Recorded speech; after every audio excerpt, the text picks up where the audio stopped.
కొణిదెల పవన్ కళ్యాణ్ అమ్మ కడుపున ఆఖరివాడిగా పుట్టిన అందరికీ మంచి చేయాలి, మేలు జరగాలి అనే విషయంలో ముందువాడుగా ఉంటాడు. తన గురించి కంటే జనం గురించి ఎక్కువగా ఆలోచించే మనస్తత్వం నా తమ్ముడు కళ్యాణ్ బాబుది.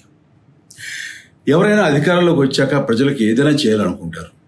కానీ కళ్యాణ్ తన సొంత సంపాదనని కౌలు రైతులు కన్నీళ్లు తుడిచేందుకు ఖర్చు పెట్టడం, సరిహద్దు దగ్గర ప్రాణాలొడ్డి పోరాడే జవాన్ కోసం పెద్ద మొత్తం అందివ్వటం, అలాగే మత్స్యకారులు ఇంకా ఎందరికో తాను చేసిన సహాయం చూస్తుంటే ఇలాంటి నాయకుడు కదా జనాలకు కావాల్సింది అనిపిస్తుంది.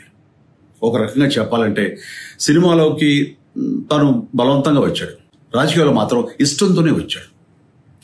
ఏ తల్లికైనా తన కొడుకు కష్టపడుతుంటే గుండె తరుక్కుపోతుంది.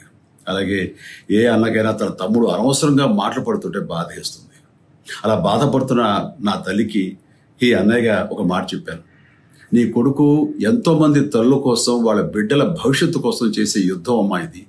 మన బాధ కంటే అది ఎంతో గొప్పది అన్నాను.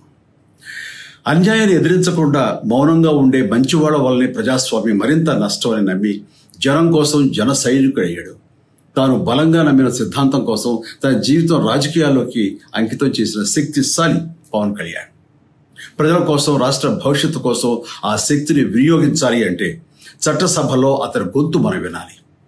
జనమే జయను నమ్మే జనసేనాని ఏమి చేయగలడో చూడాలంటే మీరు పిఠాపురం ప్రజలు కళ్యాణ్ని గెలిపించాలి.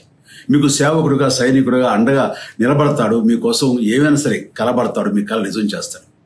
పిఠాపురం వాస్తవ్యులకు మీ చిరంజీవి విన్నపం, గాజు గ్లాసు గుర్తుకి మీ ఓటు వేసి పవన్ కళ్యాణ్ని గెలిపించండి. జై హింద్.